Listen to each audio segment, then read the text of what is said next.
everyone, welcome back to our channel WebToTech. In today's video, we will be seeing how you can buy Bitcoins on Trust Wallet by using debit card. So the first thing is obviously opening your Trust Wallet app. And after you've done that, you can see it is asking for passcode. Simply enter your passcode. And here you can see I want to buy Bitcoin. So I'm going to tap on Bitcoin and then tap on buy. Here you can see when I tap in the option of credit card.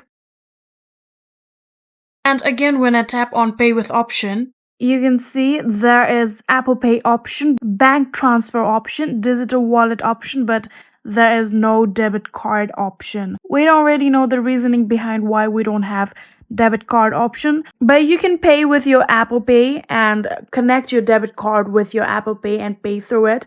This could be a way to do it. Or you can even transfer your money directly from the bank. Or the next thing that you can do is pick your provider as Mercury or MoonPay. Picking them both will help you pay with your debit card or credit card.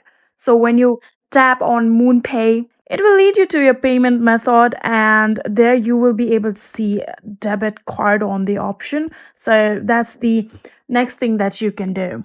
Trust Wallet itself does not really have the direct debit card payment method, so I hope these will help you out. I hope this video was helpful. If it was, please do not forget to hit that subscribe button and like our video. Thank you so much for watching. See you in the next.